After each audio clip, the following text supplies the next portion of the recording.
Welcome to the Mojo Market Report. Here's your hosts, Dave Sturchio and Chris Gueci. Good morning, everybody. Welcome to another episode of the Mojo Market Report. Is that a wave? That's a wave to the masses? Hello. All right. Hello, everybody. It is Dave Sturchio. It is Chris Gueci. And, of course, A5 Anthony behind the Glass of Chop Studios. How was your Halloween, bro? Do any trick-or-treating? I did not go trick-or-treating. I did steal a lot of candy from my nieces and nephews, but no trick-or-treating. I took a picture, went to the parade, saw them at their school, and that was all I did. Can I just say that the softest thing in the world is the trunk or treat? I mean, go to houses, knock on a door or two. It's not that hard. I think it's more for the parents. I don't think they don't have the time to go to the trick-or-treating. They got a bunch of young let's just kids. line up in a circle. Let's just get this over with. I agree with it. It's soft. I'm on board with the trunk or treat. You'll change your mind in a couple years when it's like kindergarten. I'm having a ball. And every time that my daughter would go up to a house, I would literally simply say, hey, and they're like, which one do you want? I'm like, the Reese's, you know what I mean? Like, just trying to choose for her. Hope you guys are doing well. Hope you guys are enjoying your Halloween hangovers. Meaning, I'm sure you had a lot of candy and all that good stuff. We actually had a football game to watch last night, which was abysmal. If you are a Cincinnati Bengals fan, that was hard to watch. But the Cleveland Browns got the job done. They go in there, they take care of business on Halloween night, and they got themselves a very, very, very big W, 32-13. This game wasn't close from the jump. It was just a all-out assault as far as the Cleveland defense stepping up. Looks like Burrow is a little lost without Jamar Chase to even look at. It's if he's on the field, he's a target, even though he might not be target. You know what I'm saying? There was so many things went wrong for the Bengals yesterday. It's hard to put the blame on one person. Burrow did look lost. The offensive line looked like they were playing scared a little bit. They couldn't get the ball going on the ground. And, no Jamar Chase is huge. Obviously, I thought that they would be able to withstand all that, but they didn't. So one splash play to Higgins at the end, almost like a garbage touch. I did win a fantasy matchup due to said splash play, so I'm okay with it. I didn't even see that because I had turned the game off at that point. You turn games off? Well, I didn't I just fall asleep by accident. I didn't turn it off, but I wasn't in the room anymore. Okay. So I got up. Better? Yes, you can tell me when you go on your breaks. Anyway, starting to talk about some top movers from last night in particular. Again, mostly a heavy offensive assault by the Cleveland Browns, which, again, you don't hear that when we're talking about the Cleveland Browns all-out, offensive assault, but they scored some points. It starts with my guy, Coop. He's still near and dear to my heart. The Cowboys traded him away for a bag of balls at this point. But Amari Cooper is your first top mover that we're going to talk about today. And a fantastic game. 5 catches, 131 yards, and a touchdown, only on 7 targets. So he caught everything. He also threw an interception. Stefanski, I get it. You're a creative coach, cool. But, the guy's never thrown a pass. Not in the NFL, not in college. So draw up a pass for Amari Cooper to not only spiral, sure. 10 yards short, worse. How many times do you think it worked in practice? It probably worked a million times. Otherwise, they wouldn't have run it. And Stefanski's probably like, yeah, watch this one. Watching CMC get it going through the air, I guess maybe they decided they could try their hand at it, but not Amari Cooper. Cooper is not CMC as far in that regard. But I will say that Cooper had himself a very, very good night. He is one of the first top movers. There's a 15-time multiplier on him. If he's a long-term play for you, you cashed in last night and did rather well. Somebody who didn't do rather well on the flip side of this is obviously every Cincinnati Bengal, but in particular, Joe Mixon. Unfortunately, 8 rushes for 27 yards.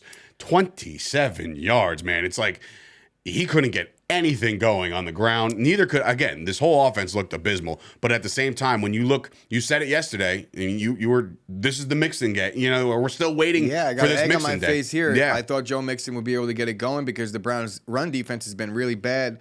But it's tough to get it going when you're down points, and they abandon the run game. I don't understand why coaches do that in the first half, but I guess it just happens. It's the way the game goes sometimes. It's panic. Yeah, I wouldn't want to call it panic. I think Zach Taylor is one of the better coaches in the NFL, so I'm not going to sit here and crucify him over one game. But he's had his ups and downs this season.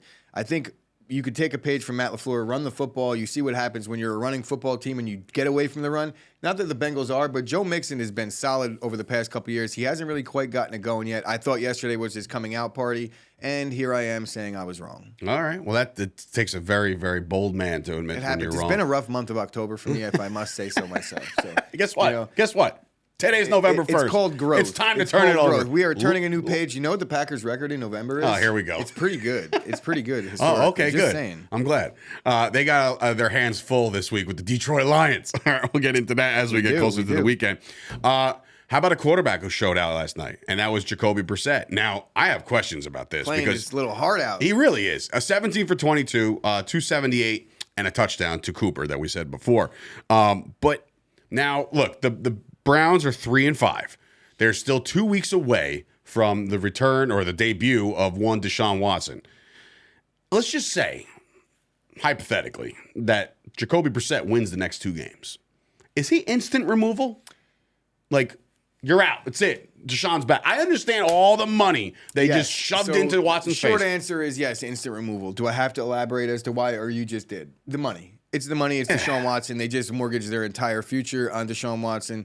They did inherit LeBron James as a fan, though, I must say. Oh, yeah, former Cowboy fan. We don't want you anymore, Another funny story, but yeah, I mean, it's unfortunate because Jacoby Brissette, if nothing else, he's putting himself in a position to maybe get looked at next year as a starter somewhere else. But as we're going to talk about that, I don't know. There's not much room for starting quarterbacks these days. Well, that's what I'm saying. If he's playing himself into a decent spot, considering the fact that he signed a 1-year deal and he's on a prove-it deal and he could potentially show that he's very, to me, it's like Spider-Man meme between him and Geno. You know what I'm saying? Well, I wouldn't go that far. I think Geno Smith, no. I'm saying as far as style of play. I have some Geno numbers that we're going to talk about Geno in a little bit. And Geno Smith is airing it out. Jacoby Brissett right now is relying on the number 1 run game in the NFL by a pretty wide margin as well. Like they're beyond the Bears? Yeah, the Browns are the best running football team. The Bears aren't a good running team, just so we're clear.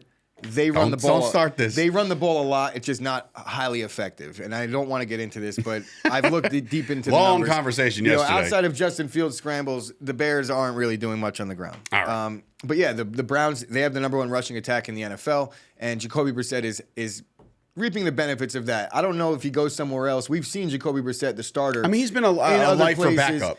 In other places, we've seen him get an opportunity, and what we see is that he's a very viable guy to come in and step in and almost bridge the gap until you get a Deshaun Watson back, or in other cases where it was maybe an injury. He's a long reliever if you're a baseball fan. Yes, exactly. There you go. I do think Jacoby Brissett, he has staying power in the NFL, just not as a starter. And we'll get into why a little bit later. Up 4% last night. So again, guys like Brissett have those bigger multipliers because they are, tenured into this league. There is a 15 times multiplier. So if you think he's going to continue this trend, I mean, you could try. You can give it a shot. Get a couple more weeks out of him. Yeah, absolutely. So let's stay on the quarterbacks. All right, let's talk some quarterbacks. I know this is a very topical thing. We've talked about quarterbacks numerous amount of times. Today's episode 32 of this show, and we've talked about the quarterbacks a lot because this is the most profitable. It's a quarterback-driven league, and that too. So it's a quarterback-driven market. Yes, it is a quarterback-driven market, and we're talking about the quarterbacks today. But there's multiple conversations to be had about said quarterbacks. Now, yesterday we were informed and we saw firsthand that there was a little bit of a conversation over on the Mojo Discord about undervalued quarterbacks, guys that are not very high priced right now, and you can just get in on them right this second in order for you to make some money on the long term. Now, we're talking about 2 guys that were brought up in conversation, and that's Josh Allen and it's Jalen Hurts. Right now, both of these guys are having phenomenal years, okay? You look at their price. Now, look at this. There is a $25 difference between the 2, okay? That is Josh Allen, who's obviously has the more bank value. He's got himself – did he win MVP? No, he almost gave 1 MVP, though. He's got himself some serious bank value. What? Not really. I thought he was in the conversation last year. Well, in the conversation, and then when we're talking about the votes, he didn't get many. No, all right, Tom Brady, Aaron Rodgers. In any event, the guy's got almost 2,200 yards in 8 games. He's got 19 touchdowns to 6 interceptions, a 65% completion percentage. The big similarity between the 2 of these guys is they like to use their legs as a weapon. They're different in styles. I feel like Jalen Hurts will be the first guy to slide, and I feel like Josh Allen will be the first guy to put his shoulder down. That's a whole different ballgame. You're looking at Jalen Hurts' numbers, 1,800 yards, 10 touchdowns, 6 on the ground. So 16 touchdowns from Jalen Hurts. Now, I ask you, Chris, when you're looking at both of these guys on a long term, they are both, I want to say, at least Jalen Hurts is significantly underpriced right now. I don't think that. I think Jalen Hurts is definitely underpriced. When we're looking at his future value, I think right now, the way the Eagles are playing, it looks like the market is banking on the fact that for the same reason with Josh Allen and Jalen Hurts is that because they're running quarterbacks, they're a little hesitant to assume that they're going to be able to stay a long time in this league. I think Josh Allen has like the mold of a Big Ben, where he's hard to bring down. He uses his legs, and last year he used his legs a lot more than he is this year. Mm-hmm. But Josh Allen, he gets it done running the football, obviously, but he's 6'5" and he's like 280. He's a big boy. I mean, he's not 280, but you understand the point that I'm making here. So I think he's got the body to withstand the punishment that a normal quarterback, or I shouldn't say a running quarterback, will typically endure. He's not built like throughout Lamar. the NFL's career. Now, Jalen Hurts, on the other hand, Built like a tight end. Jalen Hurts is just loaded with weapons. Mm-hmm. He's not on his second contract yet, and I think that's pretty important. I guess the next season will kind of play out, and we'll see. I think that they're going to treat him very similar to the way Baltimore is treating Lamar in terms of the contract goes, but it's criminally undervalued now because regardless of how he gets treated, he's ultimately going to get a deal. They're not going to move away from Jalen Hurts at this point. The You team would is think. playing 7-0. Outside of an injury, what would be the point? I think Jalen Hurts gets a deal very soon. And I say soon, maybe like within a year, maybe a year and a half. Listen, if they keep on their way they're going, well, why not just lock it down? If you wait on that, and there's also a good chance that these two quarterbacks meet in the Super Bowl. So just based on that alone, relax. I mean, there. there's a good chance that these two quarterbacks meet in the Super Bowl. All right, number one seeds. Take your bias out of it. All right, Yes, take your they're bias playing out of it. very, There's a very very good good chance, Dave. Admit it. There's a good chance that the Eagles play in the Super Bowl, right? A very good matchup based between on that, the two. They're going to get an extra 3 or 4 games each, And the Super this Bowl season, multiplier, and whoever a potential wins. Super Bowl multiplier. So yeah, for those reasons, they're both undervalued. For the other reason is I could say looking at where Justin Herbert is, and he hasn't done really much in this league, and you look at what Josh Allen's done in this league, they're a little too close for me. You know, like, why is it Justin Herbert? And I'm in on Justin Herbert. I agree with the market. I just think that the market is undervaluing Josh Allen a little bit. And it might be because they're overvaluing Herbert, and that's where I see the comparison. Okay. Makes sense. But either Herbert has to come down a little bit, but please don't do that because I'm invested, or Josh Allen needs to go up. And the same thing with Jalen Hurts. I mean, come on, what are we talking about here? If the guy ends up winning the league MVP this year, which it can happen. Yes. You know, he's setting records. I believe he broke Cam Newton's record for most touchdown rushes through his first 25 starts, right? Well, so Jalen Hurts is a prolific rusher, and he doesn't take the hits that you see most quarterbacks take. And he's got the size. I think Jalen Hurts, the weapons on the outside, they're tailor-made. And don't blink because they might add somebody today.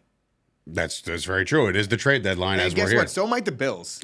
They might both add somebody. I know the Bills are looking to make a splash. Can we not? How about we don't?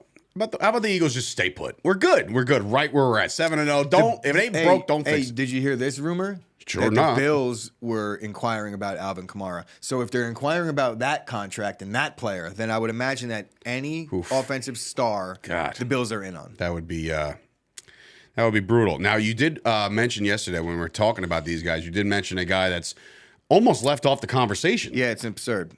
And that's Tua. It's actually crazy. I want to talk a little bit about Tua here. Okay. There's just 1 month graph, by the way, what he's done in the last month post concussion, really. I guess. I mean, you can see the spike. You can see the spike right there as I'm like doing a weatherman approach. If you look at Tua's charts, it's a little all over the place when you go to the 1 year because there's just been a lot of speculation. Then he came in and he lit the league on fire this year.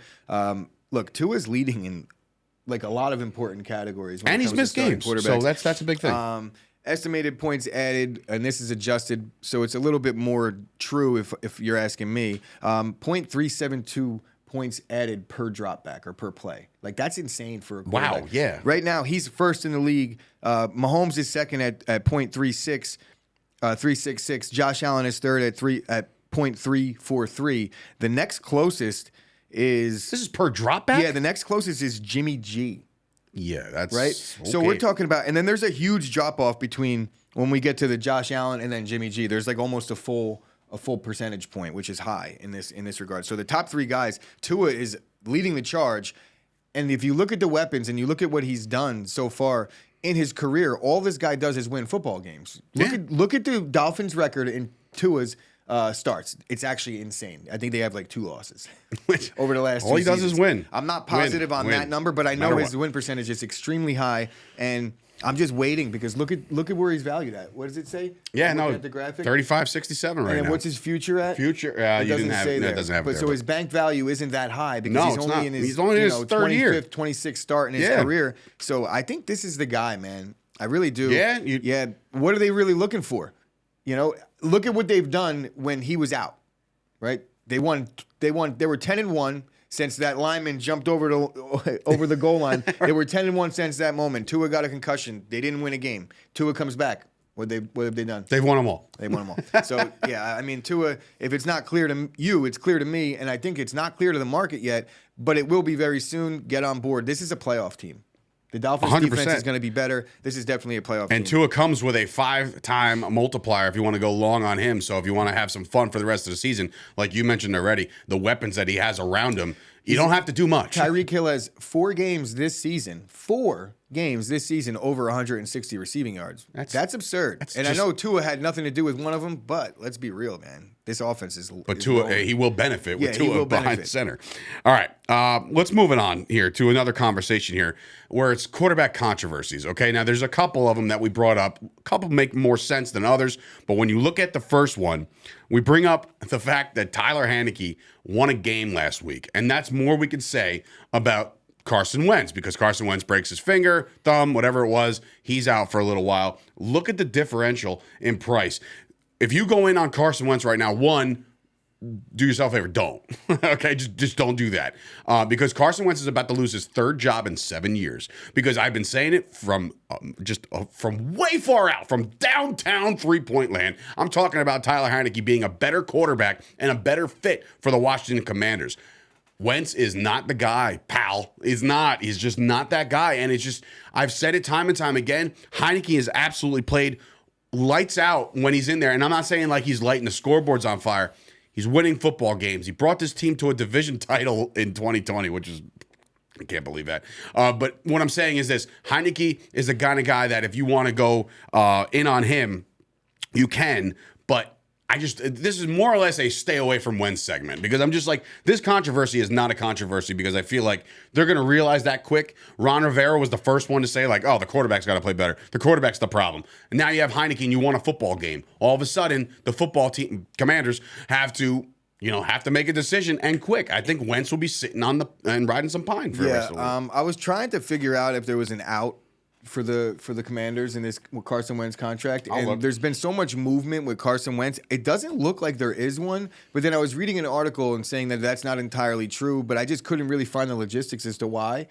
That said, I think that regardless of what type of cap hit the Commanders are going to take, Carson Wentz is out in Washington after this season. There's just no chance at it. I wouldn't say that I'm going to say Taylor Heineke is going to be the new starter, because I don't believe he's going to be. But when we're talking about Wentz, we're looking at all these numbers this morning, and we're talking about EPA and air yards and all these things, and Carson Wentz ranks almost dead last in every single one of them.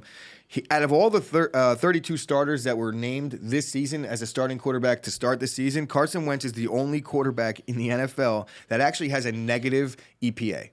Did you hear that? Yes. So I want you to understand exactly what I just said there. Carson Wentz has a negative EPA. So when Carson Wentz drops back, chances are he's going to lose points.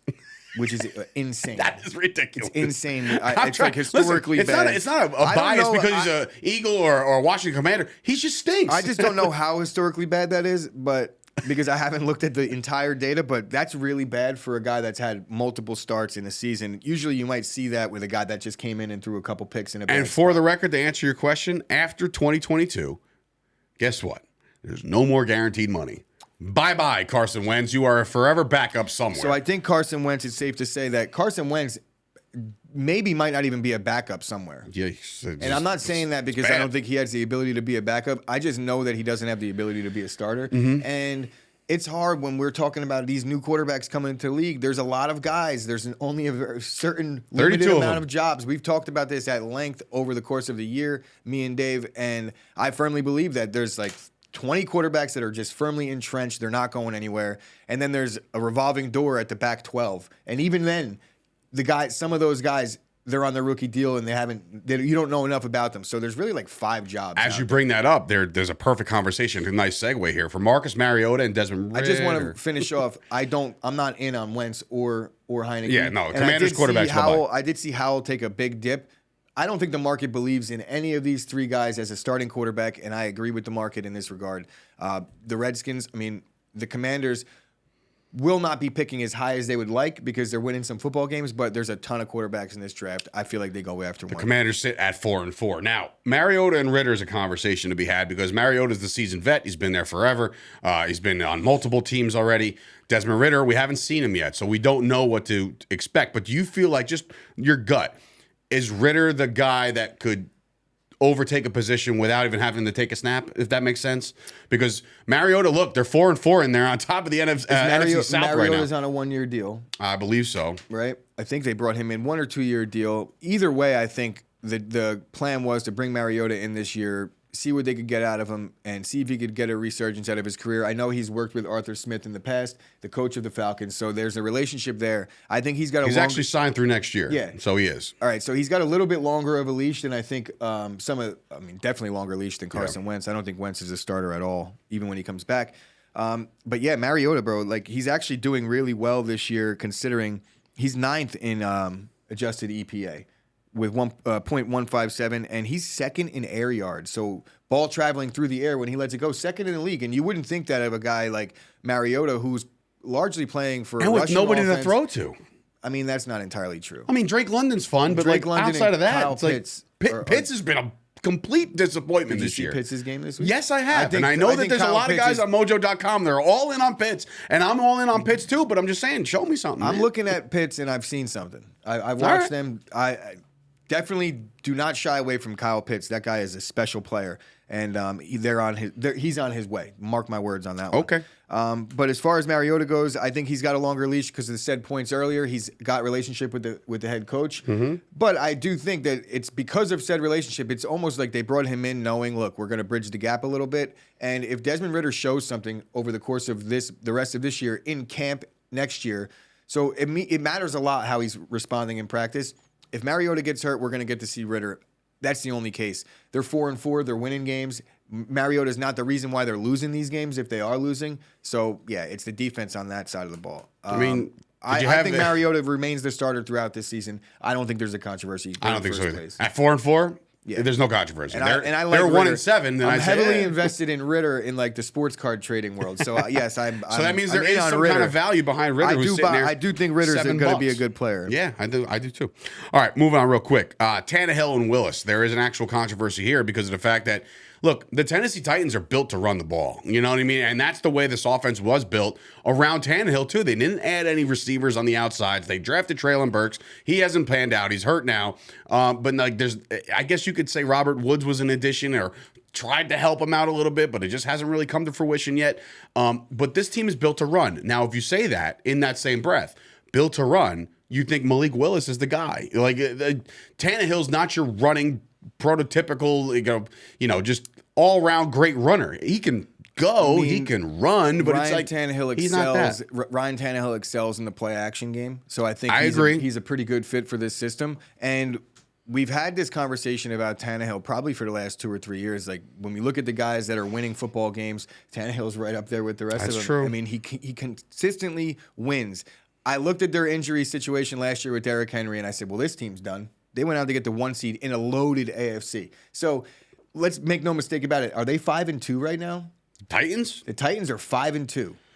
Correct me if I'm wrong. I mean, I'm going to correct you if you're wrong. But if the Titans are 5-2 right now, and Malik Willis came in and just got the job done, they're 5-2. The offense did not look good in this game. They scored 17 points. If it wasn't for Derrick Henry's complete ownership of the Texans, I don't know that we would have seen a win at all. Is he an owner of the Texans at this point? You think he has any stock in the set records. It's like 2 straight touchdowns in every 2 touchdowns or more in every single game. He's got 200 rush yards in 3 of the last 4. Yeah. All right. Wow. So okay. he owns the Texans. That'd be true. And Ryan Tannehill, he wins football games. They were 4-2 before he went down. If he was healthy, he was playing. Malik Willis, good job. Tip your cap. The future may or may not be bright for you, but this season is not the time. They're a playoff team this year with Ryan Tannehill. All right, so stay away from Malik Willis right now. But would you go along on a Tannehill? I mean, no, right? No. Look, when we look at the future projections, the market's looking at like these guys. Very similar. It's up in the air as to how it's going to happen. It doesn't guarantee right here like Malik Willis will ever get a starting job in the NFL. He was a 4th round pick. If he does, 3rd or 4th? 3rd round pick. So if he does get a job, he'll see a significant bump. I just think it's going to be at least a year, maybe 2. All right. How about some guys that might be on the brink, all right? They have a contract right now, and they may not have a contract after this year, or just completely just not playing well enough to keep their job. One guy we've talked about at length for the last month is Daniel Jones. Daniel Jones has obviously led the Giants to a 6-2 start. He's obviously he's winning games, right? He's playing good football. You can't knock Daniel Jones. 1,399 yards, 6 touchdowns, 2 picks. Not a lot of gaudy numbers, but not a lot of receivers to catch the ball. Winning games to me is everything. I understand it's a stat-driven league, and the fantasy people and the Mojo Market people, they all want air yards and touchdowns. They're winning games here because of Daniel Jones. Now, Daniel Jones also on that 5th year or 4th year, the 5th year option was declined. Do you think Daniel Jones right now at 26.87, watching his market move up and down and up and down and left and right, is this the guy? Is this the guy for the Giants? Is that going to happen? You keep saying that the Giants are a bad football team. I think the Giants are going to sign Daniel Jones. I don't think it's gonna be a team friendly deal. It's not going to be. Can you be a team friendly deal? Yeah, when we're talking about quarterbacks, he's not going to get a huge guarantee. He's not going to get a 4th year. I think it's. So you don't think he has an agent in his back pocket right now saying like, "Yo, 6-2, get paid." Yeah, bro. and he's got to go talk to a GM that's been like, "Okay, well, let's put this film on, and we're going to see what Daniel Jones is really worth." Look, Daniel Jones, he's playing good football when it matters most, and that kind of came to a head a little bit on the road in Seattle, but I'm going to give him the pass there because on the road in Seattle... This is a year chart, by the way. It's a really tough place to play, especially with the Giants had some buzz coming into the game. That crowd was crazy, right? And really, you see what happens when the Giants can't get the run game going on Saquon Barkley. That's the entire offense. So Saquon gets paid. I think Daniel Jones does get paid, but like I said in the previous episode, he should probably throw a couple million to Saquon because he's the real reason why Daniel Jones is going to get paid. I think eventually this holds the Giants back because I know that it'll probably be a regression if they have to search for a quarterback. But I do feel like there's going to be the likes of maybe a Derek Carr available. There's going to be some vets available come off season. The Giants are going to have a decision to make. I think they do sign Daniel Jones, though. I think so, too. I think he's a 6-2 quarterback right now, right? He's winning games. I just think it's a little disrespectful when you see the guys around him. Have you seen the guys around him on the market? Like, right above him is Nick Foles. I do see. Right below him, I'm sorry, above him is Caleb. Below him is Nick Foles. It's interesting, though. Above him is Nick Foles. Nick Foles. When I'm looking at his chart, that's a year. It's a full year, but it looks to me like, for whatever reason, it's way too low right now. All things considered, like I'm not high on Daniel Jones, but I think that he's going to be a guaranteed starter going into next season. And if you look, like where did it go wrong? Why the dip? You know, I have to look at that, but I'm confused why it's so low. The big dip over there? The big dip. I mean, they went 4-12, 13 last year, or whatever they were. They had a terrible year last year. Fumbling all over the place. But that's your dip.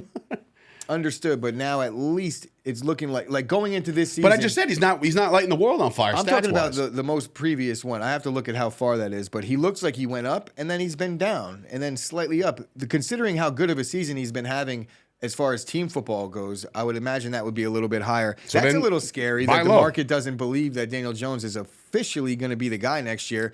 But I think there's some money to be made there because that red means to me, like if Daniel Jones gets his contract, you're going to make money. Yes. I think that's just the way this is going to work. And the Giants would really have to play really bad down the stretch for them to not be a playoff team. 100%. So I think you could buy in on Daniel Jones and you're going to be safe there. Couple rapid fire. All things considered. Yeah, couple rapid fire right now. Jared Goff, we put him in here in this conversation because of the fact that, yes, over the last... I spare you guys the awful Daniel Jones metrics, by the way. I'll spare you guys those. But anyway, Jared Goff. Right now, I think the big thing about him is that, unfortunately, with the Detroit Lions, he is the one holding him back. Jared Goff, to me, is not the quarterback of the future over there. If they wind up losing a bunch of more games in this season in particular, they're going to draft another quarterback. They just are. Jared Goff is obviously not the guy. I can't, you could brush over him. He's, yes, stat-driven, crazy good numbers in the first couple of weeks, 8 weeks of the season, but the Lions stink, and he's holding them back. I mean, his stats aren't really that good. I mean, they're almost 2,000 yards is already. Good, but they throw a lot. So but he has to. All things considered, his completion percentage isn't all that great, and he's coming in at 18th in the adjusted EPA, not great. For an offense that's been lighting it up as much as the Lions have, you'd expect those numbers to be a little bit better. Mm-hmm. And you say Goff is holding back the Lions. I do agree that he's holding them back in big spots. Like, I don't think Goff is the guy when they need something, right? To get that big drive. The defense is really what's holding the Lions back. I think Jared Goff has been okay. He's just victim of a circumstance in this case where he's making too much money, and they're a bad football team, and they're going to pick high, and there's a ton of really good quarterbacks in the draft. So Jared Goff, like I said, victim of circumstance. But I think he'll stick around in the league. I just don't know that anybody's going to give him a chance as a starter with all the new talent coming into the league and that contract. There's going to have to be some eating money somewhere. Yeah. Coming up next is Derek Carr. Now, Derek Carr, after last week, it's like, how hard is it for you to buy in on a Derek Carr right now when they get completely blanked in New Orleans? He's obviously down over the last month.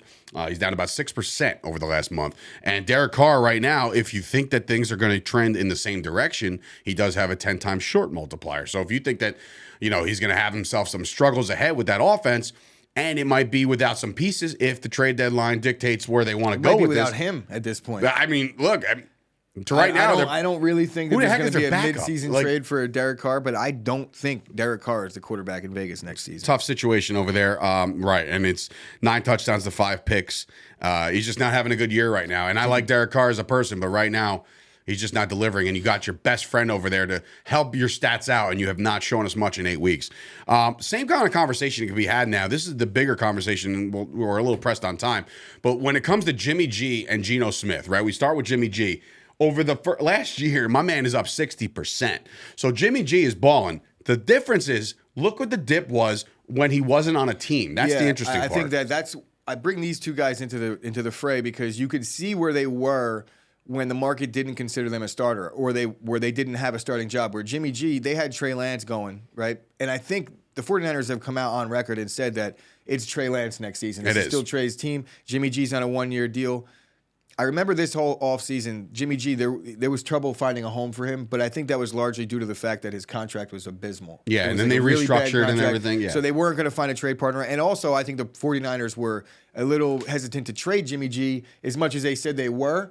They wanted to. I think they wanted to drag that out as long as possible, and they were asking for a lot. Good on John Lynch for that one because it salvaged their season. But they're not going to be as fortunate next year because Jimmy G is completely an unrestricted free agent. He's going to be able to walk and go wherever he wants. And I think it'll be easier for him to find a job, maybe in Tampa? New York? Tampa Bay. Why not be the guy to success Tom Brady? I think Derek Carr or Jimmy G ends up in Tampa. I like that. I like that a lot. And Jimmy G right now offering a 10-time multiplier. So that's the kind of situation where he does get that big deal. So monitor his market throughout the course of this year, but also in around March when he's about to sign some big deal somewhere. I think Jimmy G could play some playoff games this year too. I just don't know that he's going to throw the ball in any of them. So be hesitant on going in on Jimmy G. I also say, there's going to be some volatility come off season with Jimmy G. So I would maybe same be volatility out on could him. be said about Geno Smith as we wrap this up. Geno Smith, up 52% over the last year. Again, nobody had him in their starting lineups in any projections. What, you had him in as a starter? Oh, 100%. I will pull the tape if you'd like. He's checking the tape. I said, Geno's going to start. And you were like, over Drew Lock? Yes, over Drew Lock. I just like Drew Lock. I think he's got a cool vibe. I like that video, too, of him rapping on the sideline. Yeah, but Geno Smith has absolutely balled out this year. He's got himself a first-place team, 13 touchdowns, just 3 picks, almost 2,000 yards. He's got 1924 to be exact. Geno Smith is going to have himself a market. Now, when I say this, I mean this with full certainty. I know he's been in the league for a long time, and I know this is like stop number 44 for Geno Smith, right? Geno Smith is the quarterback of the future of the Seattle Seahawks. That's where I'll stay. I'll stay on that. Right now, he's proven to himself that he will be a lifer for the Seattle Seahawks. I'm in on it. He's got Rich Gannon written all over him. Over him. I love that reference. So I don't know that he's going to win an MVP the way Rich Gannon did, but Geno Smith, I mean, he's ranking right up there with all the big names. I'm sorry. Are you writing him off as an MVP candidate? I am not writing because him he didn't go right off back as an MVP candidate, but I am kind of pouring cold water on the idea that he's going to achieve that. It was a fun idea. But Geno Smith winning football games, he's in a spot where the fans like him. I don't know how long Pete Carroll's going to last over there, and I think that might go hand in hand. I think a new regime. He thought he would have to be a part of a full rebuild, and here he is in first place in the NFC West 8 weeks into the season. We were talking about that. Like, why would Pete Carroll stick around? This is a rebuild. Now that's why. He knew he had Geno. Right? Geno, he didn't write him off. Rescue. Look, I love Geno Smith. I'm still a little hesitant because it's just still Geno Smith, and I know that makes everybody a little. But because of that, I feel like the market is doing the same thing. It's like, ooh, skittish on Geno. Wait until he gets his next big deal. But if Geno deserves to get paid, and I think that might be a shock to people that all of a sudden you're going to see some not massive deal, but something that's going to give you the confidence that, Geno's going to be their guy for the at least foreseeable future. I don't know how long. Like 5 years, 150 million or something like that. Just There's something. not going to be a 5-year deal. Okay, forget it. Anyway. It'll be like a 3-year deal with like an out after one. You can support the show by subscribing on YouTube. You can also like the video, and to follow Mojo around all over the social media platforms, you can head on over for mojo.com. But social media, it's on TikTok, it's on Instagram, it's on Twitter, it's at Mojo. Follow us right now.